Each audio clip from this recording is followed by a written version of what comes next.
তিনটি স্বপ্ন দেখা ধনী হওয়ার আলামত। অনেকেই স্বপ্ন দেখেন আর অনেকে স্বপ্নকে বিশ্বাস করতে চান না। ভালো করে মনে রাখবেন, স্বপ্ন কিন্তু অনেক সময় সত্য হয়, যেটা ভালো স্বপ্ন সেটা কিন্তু সত্য হয়। স্বপ্ন হচ্ছে তিন প্রকার, ভালো করে মনে রাখবেন। নবী সাল্লাল্লাহু আলাইহি ওয়াসাল্লাম বলে দিয়েছেন স্বপ্ন হচ্ছে তিন প্রকার। এক নাম্বার স্বপ্ন হচ্ছে ভালো স্বপ্ন, যেটা আল্লাহ তাআলার পক্ষ থেকে আসে। দ্বিতীয় নাম্বার স্বপ্ন হচ্ছে খারাপ স্বপ্ন, যেটা শয়তানের পক্ষ থেকে আসে। তৃতীয় নম্বর স্বপ্ন হচ্ছে ইচ্ছা স্বপ্ন, অর্থাৎ আপনি সারাদিন যে বিষয়গুলো খেয়াল করে থাকেন এবং যে বিষয়গুলো নিয়ে চিন্তা করতে থাকেন, রাতের বেলা কিন্তু সেটাই স্বপ্ন দেখেন, এটা হচ্ছে ইচ্ছা স্বপ্ন। স্বপ্ন হচ্ছে এই তিন ধরনের। তবে স্বপ্নের যে একটা ব্যাখ্যা হতে পারে, এটা কিন্তু আমাদেরকে বিশ্বাস করতেই হবে। কারণ ইউসুফ আলাইহিস সালাতু ওয়াস সালাম সবচেয়ে বড় স্বপ্নের ব্যাখ্যাদাতা ছিলেন। এই বিষয়ে আমরা ঘটনা পড়েছি। যারা ইউসুফ আলাইহিস সালাম যে ঘটনাগুলো আছে এবং সূরা ইউসুফের ব্যাখ্যা পড়েছেন, তাদেরকে এটা বলে দিতে হবে না যে ইউসুফ আলাইহিস সালাম সবচেয়ে বড় স্বপ্নের ব্যাখ্যাদাতা ছিলেন। শুধু তাই না, আবু বকর সিদ্দিক রাদিয়াল্লাহু আনহু তিনিও স্বপ্নের ভালো ব্যাখ্যা করতে পারতেন। এবং মুহাম্মদ ইবনে সিরিন, উনি ওনার যুগের সর্বশ্রেষ্ঠ স্বপ্নের ব্যাখ্যাদাতা ছিলেন। ওনার কিতাব থেকে নেওয়া হয়েছে, তাবিরুর রুইয়া যে কিতাবটি রয়েছে, ওনার কিতাব থেকে নেওয়া হয়েছে যে তিনটি স্বপ্ন দেখলে বুঝবেন যে আপনাকে আল্লাহ তাআলা অচিরেই ধনী বানাতে চাচ্ছেন।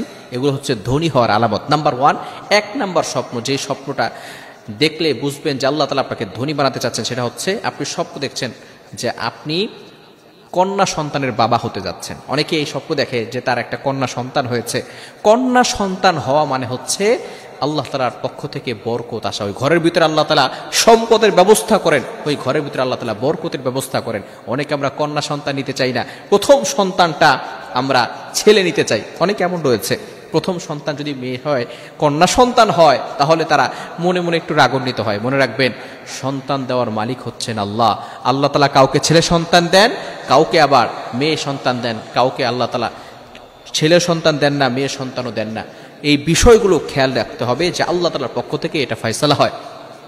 এক নাম্বার হচ্ছে, যে ব্যক্তি এই স্বপ্ন দেখে যে তার কন্যা সন্তান হয়েছে, কন্যা সন্তানের বাবা হয়েছে অথবা কন্যা সন্তানের মা হয়েছে, ওই ঘরের ভিতরে আল্লাহ তাআলা বরকত দিয়ে দিবেন, সম্পদের ব্যবস্থা করবেন। এই স্বপ্ন দেখলে বুঝবেন যে আল্লাহ তাআলা অচিরেই আপনাকে ধনী বানাতে যাচ্ছেন। নাম্বার টু, দ্বিতীয় নাম্বার হচ্ছে, যদি কোনো ব্যক্তি কাবা শরীফের স্বপ্ন দেখে যে কাবা শরীফ সে তাওয়াফ করতেছে।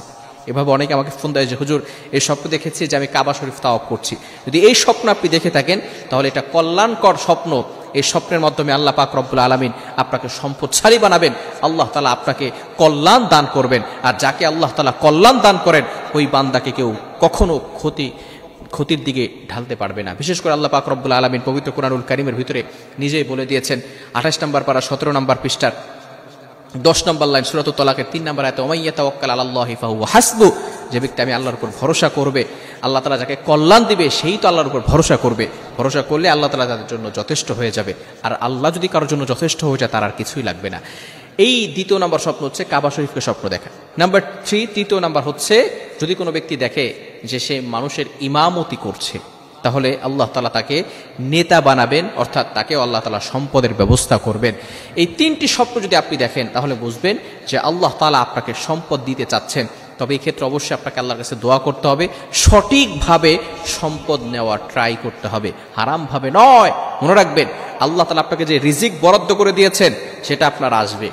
আপনি যেভাবে ইনকাম করেন, তবে আপনি যদি হালাল পন্থা বেছে নেন, তাহলে সেটা হালালভাবে আসবে। যদি হারাম পন্থা বেছে নেন, তাহলে সেটা হারামভাবে আসবে। এজন্য হারাম থেকে দূরে থাকতে হবে।